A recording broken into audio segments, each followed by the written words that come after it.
Except I agree. All right. Good morning, and thank you for another stroke survivor interview show. Today, our guest is, well, let me tell you a little bit about why we do this. When I first had my stroke, there wasn't a bunch of information out there. I didn't know any other stroke survivors. So it was very difficult getting to know what I didn't know. We didn't know what we didn't know is one of the things we like saying. And I finding other stroke survivors and support groups and those kind of things helped my recovery tremendously, and it became remarkable instead of just boring.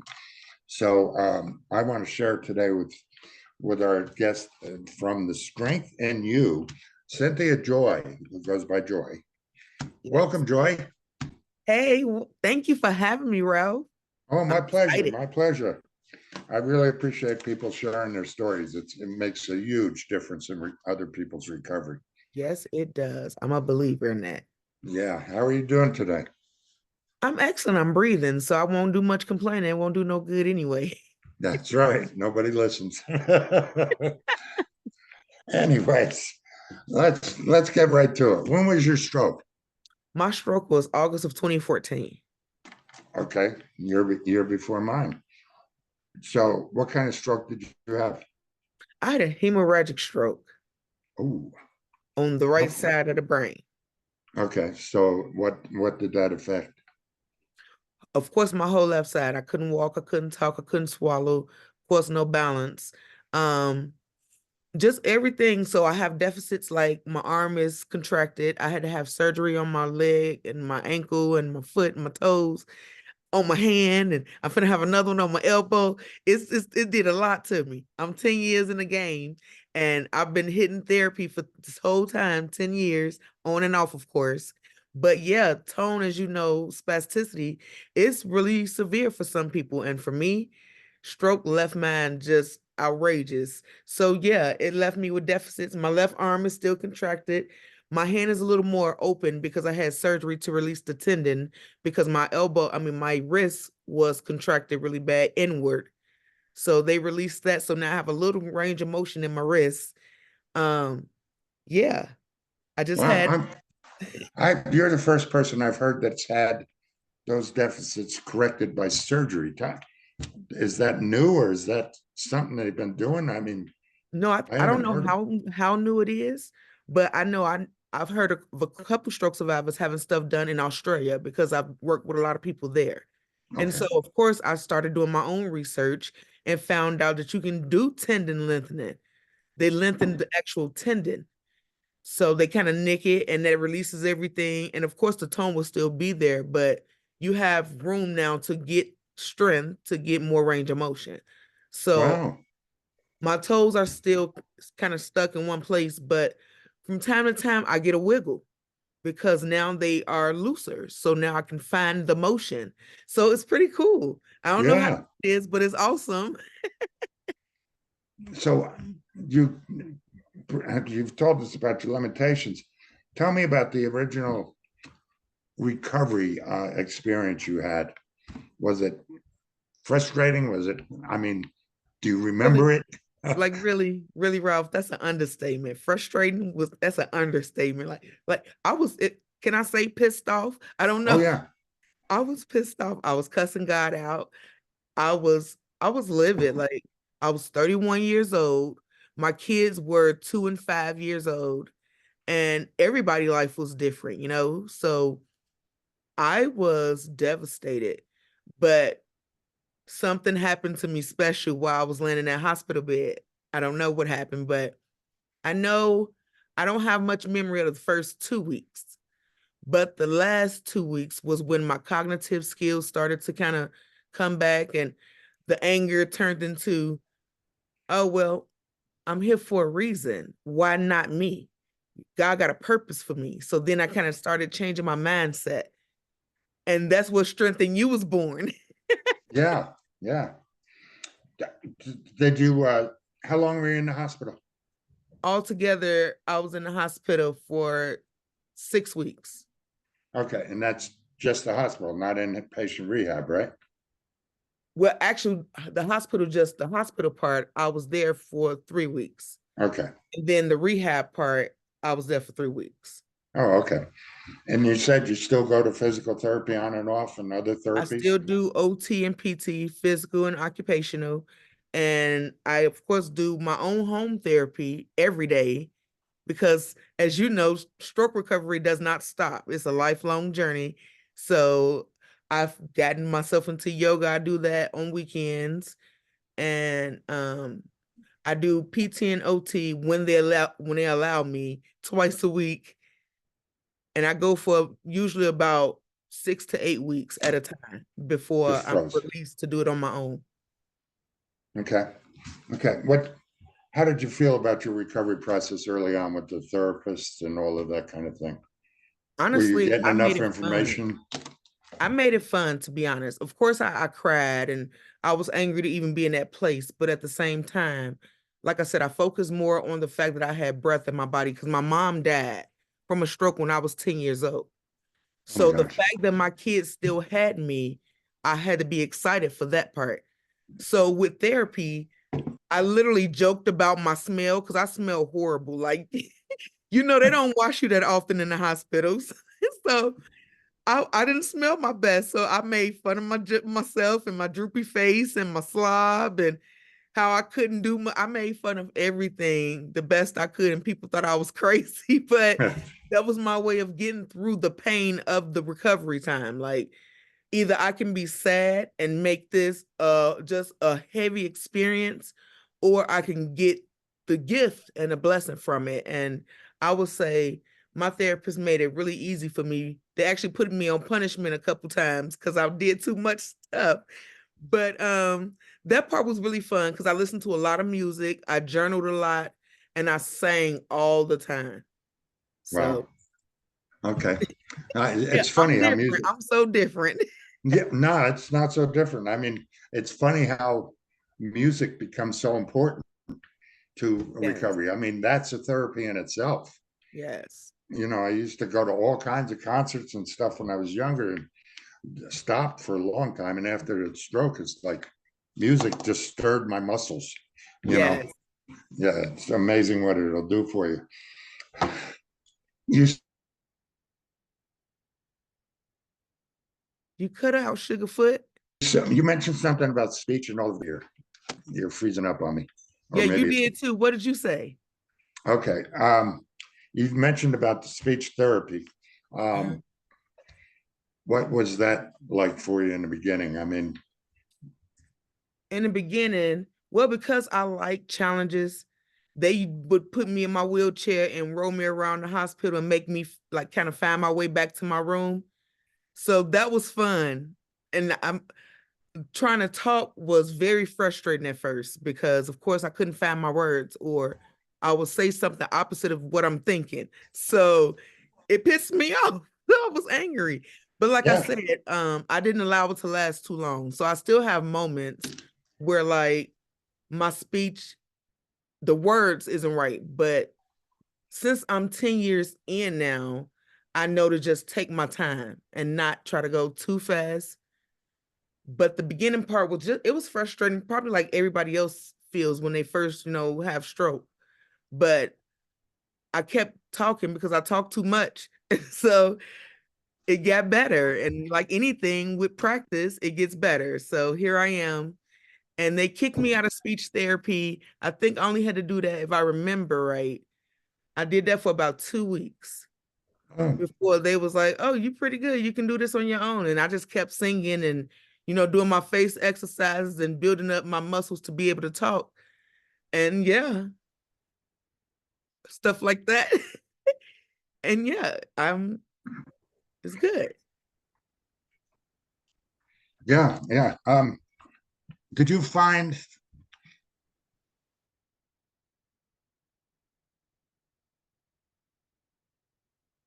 early with the therapist and researcher, were they providing you with enough information?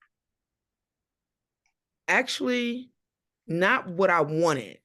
They Okay. provided me with information that was for more cognitive people who had a better sense of what was going on at that time. but I needed it. I hate to say it like this, but I needed it to be dumbed down a little bit.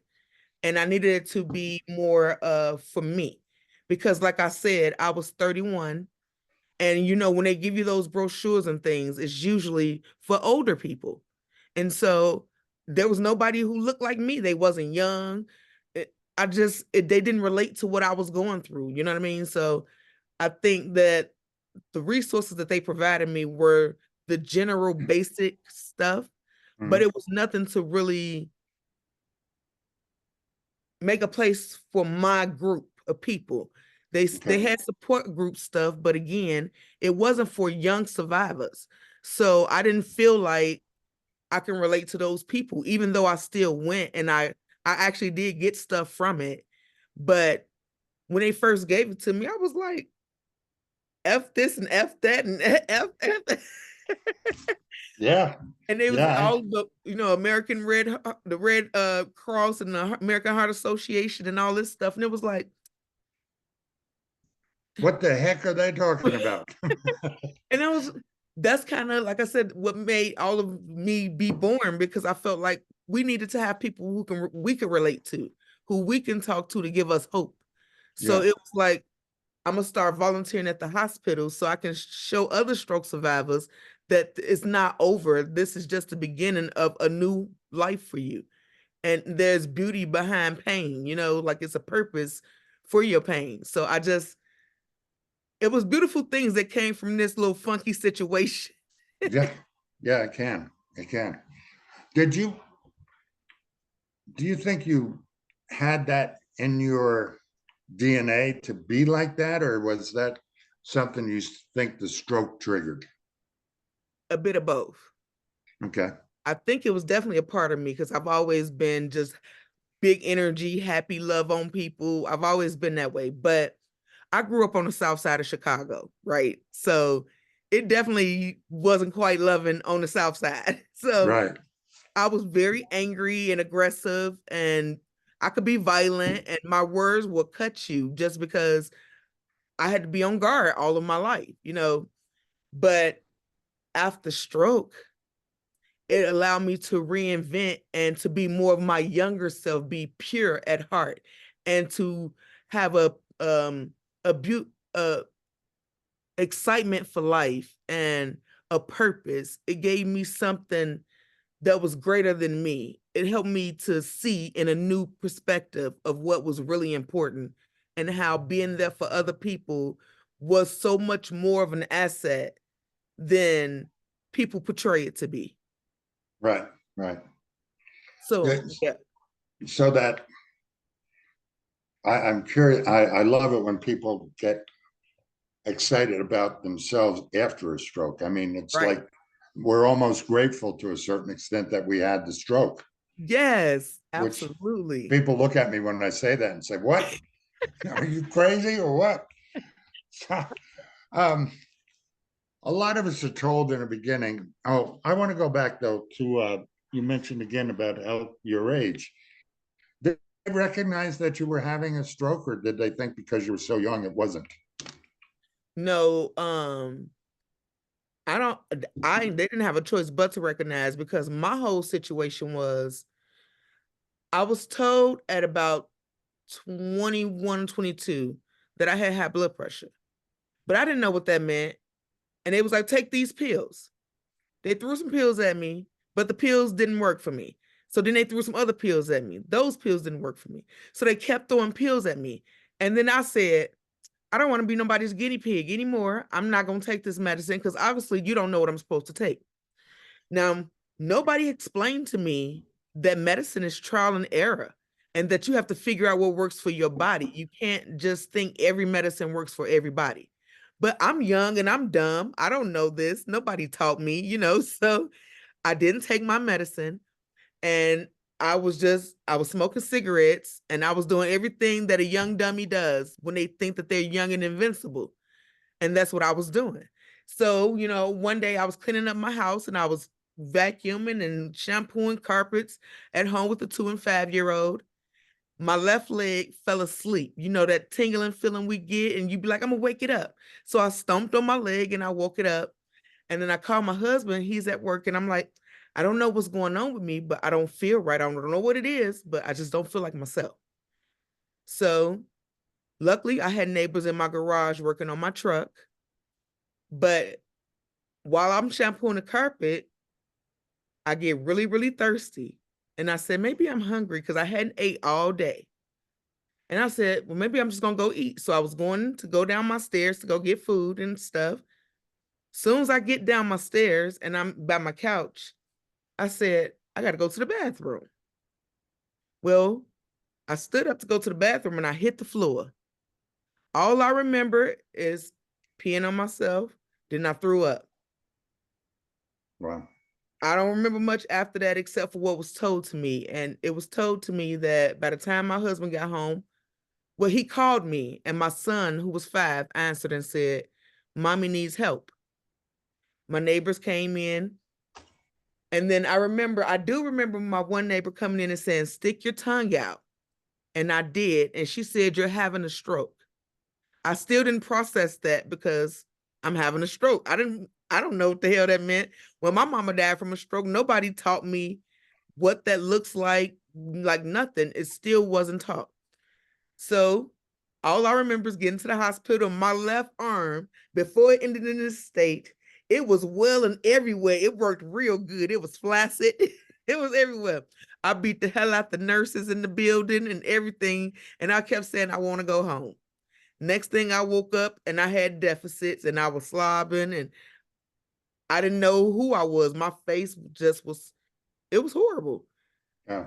So it Yeah. was scary, but I didn't, yeah. Did you start in a wheelchair or walker or I started in a wheelchair. okay? How long were you in the wheelchair? That didn't last long because I was too hard hit. But I was in a wheelchair for about a month. So you're one of those, you're like me.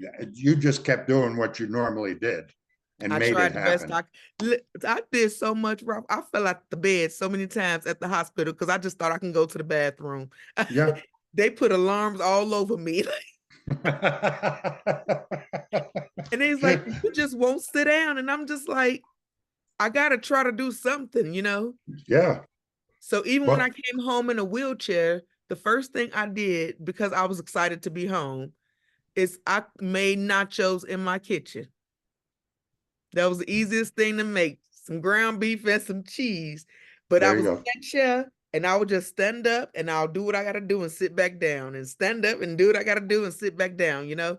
But I made a way because there's often no way, or we think there's no way, and we get discouraged. And I think I was motivated from jump because I was like, I'm about to kick this thing ass. Yep, exactly. Exactly. And somewhere you got to find that attitude. A Yes. lot. Were you on a walker after the wheelchair? No, I actually went right to a 4 point cane. Oh, okay. But I also had an AFO. Ah, yeah. Yeah. I didn't find out an AFO till 6.5 years later. Oh, Yeah, I know, right? And that was amazing. I was on the AFO 3 months and I was off the cane and AFO. oh, that's beautiful. Yeah, it was like, why didn't somebody tell me this Right. before? Yes. And you Yeah, know, a lot of the stuff that I learned after I got out the hospital, I said, you know, if they do this stuff to us while we're in the hospital when it first happens, your body will already kind of be a little bit more limber to do these things afterwards versus you letting us lock up in the hospital and then you send us to rehab to try to correct it. And it's like, that's just a double whammy, it feels like. well, knowing other stroke survivors the way you do because of the things you do with that strengthen you, is it do people get too depressed to realize that you just have to push forward? You think that's an issue? Oh, I definitely think it's an issue, but I also think I don't think people understand the power of words. And when you have a stroke, the first thing you're taught is to apply for disability. And when you hear disability, automatically your brain gets set to what you can't do. So then you start thinking down on yourself with everything. So we have to start changing the way we even talk about it and recognize we just have a different ability. Don't put the diss on it because you're putting negativity into you. So once you start changing that mindset, then you can live a little different. And then your support system will look different because they won't look down at you like you can't do something. They'll look at you like you're still yourself. It's just a little different than what it used to be. So I think it's our mindset, but it's also our support system and the people, the energy we surround ourselves with. Incredible statement. That's really amazing. A lot of us are told in the beginning. Do you still use a cane, or you gotten Every off now it? and then I'll use a Yeah, cane, depending on like the terrain or like, if it's icy out or just in certain right. situations, but I definitely try to not utilize it as much because I don't want to rely on it. I'm gonna need it one day, but I don't think I need it right now. Yeah, there you go. That's great attitude. A lot of us are told in the beginning, and maybe it's 3 or 6 months. Mine was 6 months. That this was going to be as good as it gets. Was there a point in time where it clicked for you that you could do better than that mindset? Yeah, I never believed that mindset. Good. Because number one, I can't speak for nobody else, but I have faith. Now, don't get me wrong, it is shaky sometimes because I'm human and some things is rough, but I definitely believe in God. So I felt like when they first told me I was told I wouldn't be able to walk and do certain things. I was like, you don't know my God and you don't know me. Right. You can, my heart is what determines what I'm willing or going to be able to do. And until I choose to quit, there is nothing I can't do. And that's why my logo, as you see on my earring, fight Yeah. lives in the heart of a survivor because all of your fight is in your heart. It's where it starts. So no matter what a doctor say, you got to remember that doctors are people too. And they don't speak for your body. You speak for your body. Excuse me. That makes a lot of sense. That makes a whole lot of sense. I'm going to put you on the spot. Let's go. Sum up your message to other listeners about we didn't know what we didn't know that we know now. Some of my message that I want to tell listeners about not knowing what we didn't know, but we know now. Right. Okay. I guess to sum it up, my message would be everybody once a beginner, and you have to start before you finish.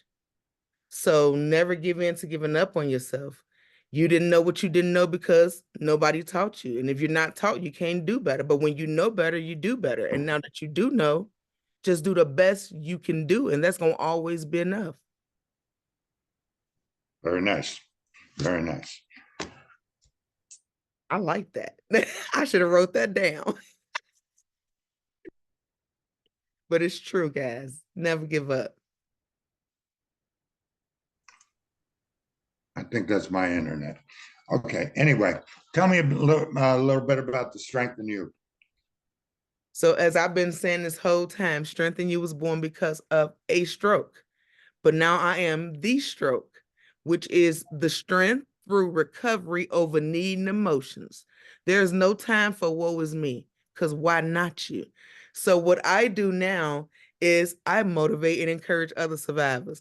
Strength in you, like I said, it comes from within. And I want to always encourage people to always look from within to pull it out. You can't find it in other people. You can't search it even in your faith. It all starts within yourself. So that's where the brand, like I said, is it's a beautiful thing. And it is the thing that allows me to keep pushing and reminding other survivors that you are as beautiful as your pain and it is meant to keep you your best self. Without trials, you can't have things to be glorifying. You know what I mean? Like their Mm-hmm. strength in you is without your trials as a kid, you wouldn't have been able to handle the trials as a teenager. And then as those trials helped you deal with trials as an adult. And all that strength is built up inside of you to be able to push out to the world because your light shines bright. Everybody has a beautiful light. It's a different color in each one of us, but nevertheless, it's a beautiful light. So always find the strength in you to push through whatever it is that life throws at you, because you're very capable. We are handy capable. There's no cap on your life unless you close the lid. There's no cap. I love it. How do people get in touch with Strengthen You?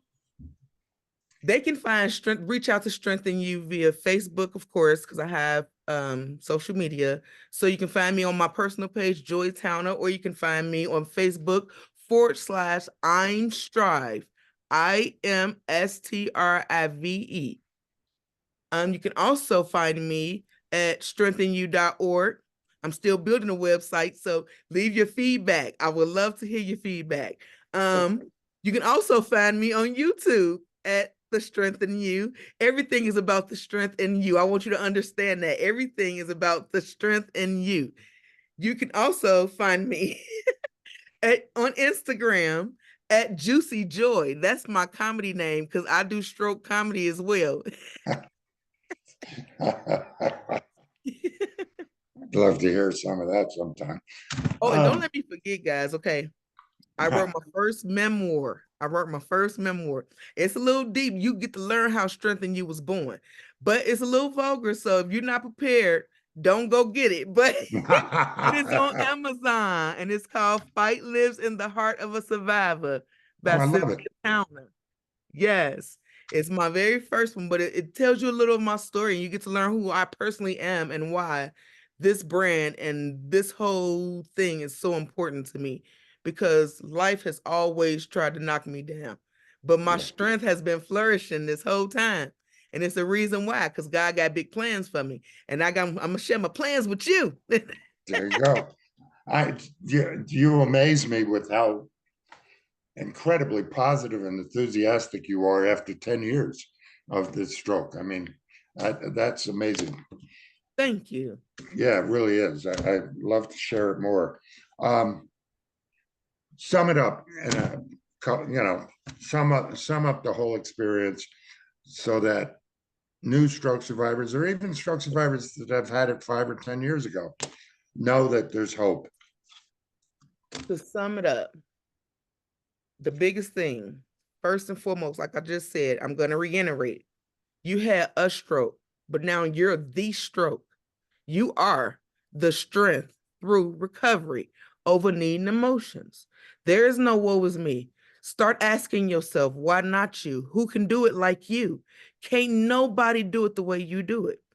Also, remember, anything worth having will be hard. I know this is going to be a journey, and I will not lie to you, it's not an easy journey, but it's a worth it journey. The people you meet are some of the best people in the world, I promise you.